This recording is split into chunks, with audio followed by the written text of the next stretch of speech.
The Eagles on the 16.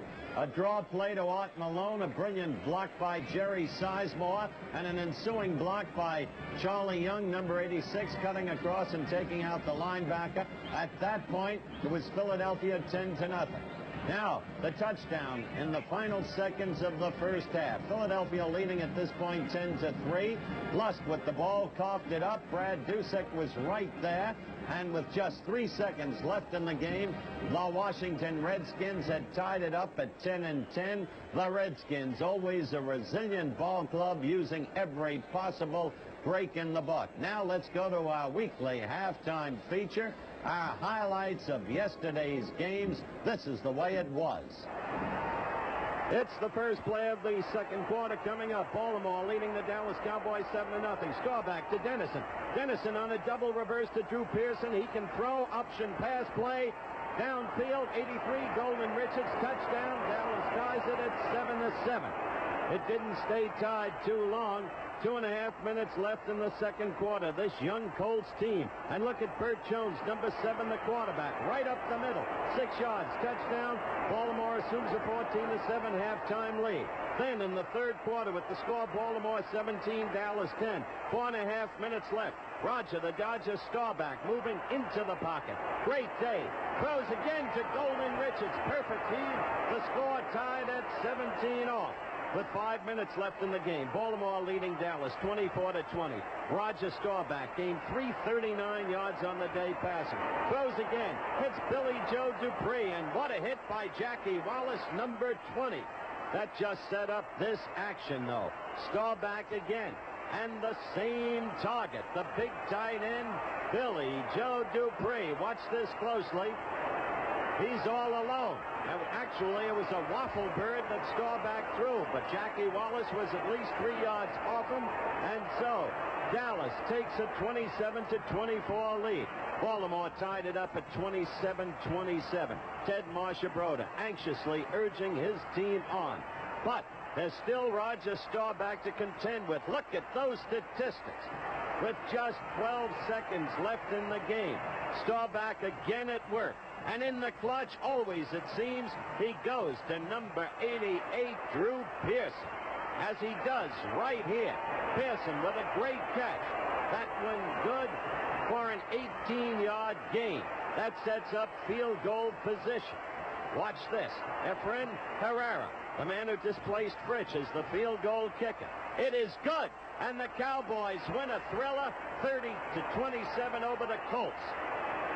St. Louis at San Diego. That's Tommy Prothro, who's carefully building the surprise team of the NFL this year. And this typifies the kind of attack the Chargers have put together against a very strong St. Louis team. Ricky Young powering in for a touchdown. That kind of play set the stage for the whole game. It was a big game, too, for Danny Fouts, the quarterback, hitting young Dwight McDonald, and this one all the way for a touchdown. San Diego with a punishing offense all day. Look at the figures on Fouts. 15 out of 18, 259 yards, and he does it again to Dwight McDonald. Using this kind of attack, San Diego smothered favorite St. Louis 43-24. Oakland at Houston, an expected battle of defensive titans, and that's the way it was, especially with Oakland using Mike Ray at quarterback in place of the knee-injured Kenny Stabler. But always there's Cliff Branch, incidentally Biletnikoff, also sidelined with an injury. That gave Oakland a 7-6 lead. Mike Ray, who did a stint in California after leaving USC, in Canada, throws to Cliff Branch. Oakland went on to win the game 14-13. It was homecoming day at Arrowhead Stadium for Pudgy Hank Stram. Hank, of course, coached at Kansas City through all the years of their greatness. Now rebuilding with one of his top draft choices, Tony Galbraith of Missouri, one of 2 powerhouse runners. The other big one, Chuck Muncie of California. And look at Galbraith go, 74 yards, touchdown. Bobby Scott playing at quarterback instead of the injured Archie Manning. And Scott doing a great job for Hank Stram. May have won himself the first-string job permanently. That pass to Henry Child sealed it. New Orleans makes Hank Stram's homecoming a victory, 27-17. They carry him off on their shoulders. A man puts many things in his automobile: gasoline, oil, a variety of fluids, and endless additives. But none are more important than his coolant. It's a car's lifeblood. Dalgard can keep a car from freezing when it's freezing. Dalgard can keep a car from boiling when it's boiling, and guard it from rust and corrosion year-round. Dalgard, a car's lifeblood. Come see, there's good news round the corner. Goodyear, wherever you are. Goodyear, good and close to home. From all the gears in your car. Here's good news about a good deal on Goodyear no-hassle auto service. Get a lubrication and oil change for just $4.88. Come on in. Oh, yes, there's good news round the corner. Goodyear, wherever you are. Goodyear tires and Goodyear service car. More good gears in your car. The Vikes against the Lions, Pontiac Stadium, Pontiac, Michigan, but the game not getting underway on time. The officials checking their respective watches. The Vikings tardy in arriving. The game starts a half hour late. But what a game it was. The first play of the fourth quarter. The teams tied at 3 apiece. The handoff. Bobby Lee at quarterback to Chuck Foreman. In for the touchdown. The Vikes lead 10-3. Tarkenton did not play in the second half. But this was a gallant Detroit team. Rick Farzano's job publicly at stake, it seems, every week.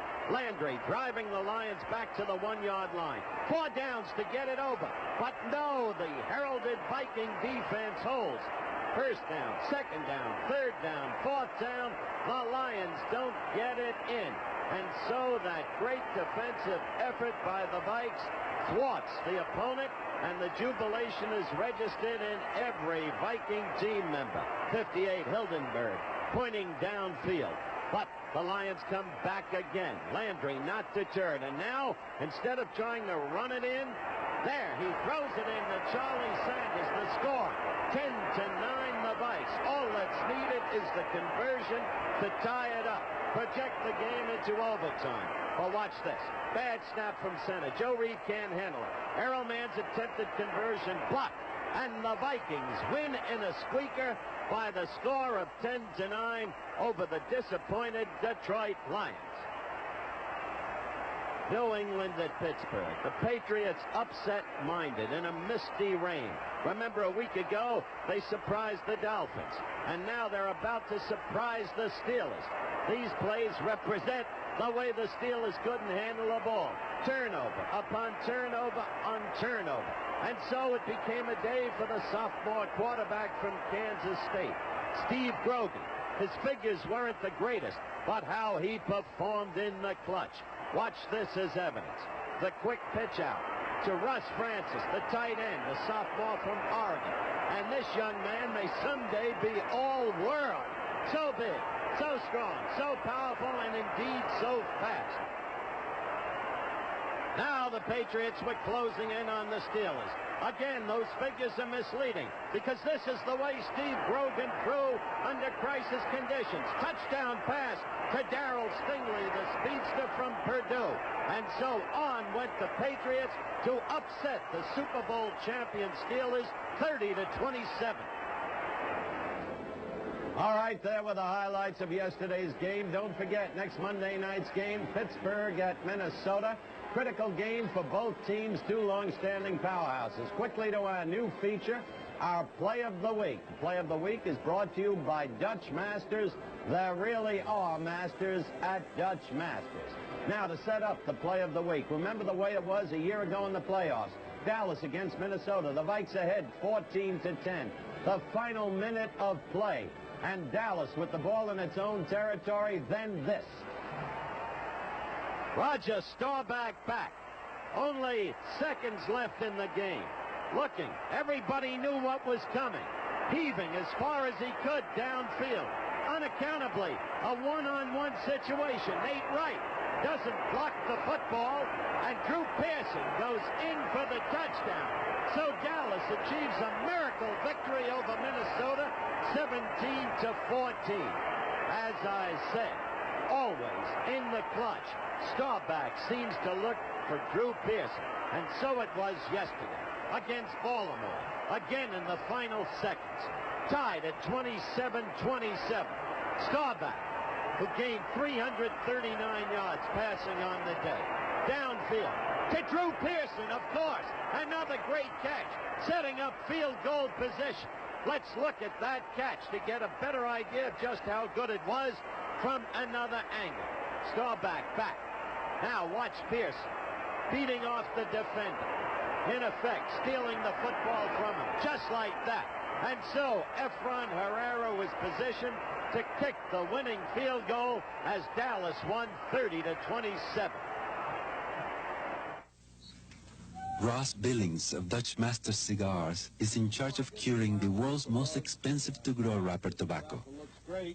Instruments in the dark curing sheds can tell him a lot, but only his master's nose can tell the moment great tobacco says it is ready to be a Dutch Master cigar. That's beautiful. Now you know why a Dutch Masters like our president taste so good. They really are masters at Dutch Masters.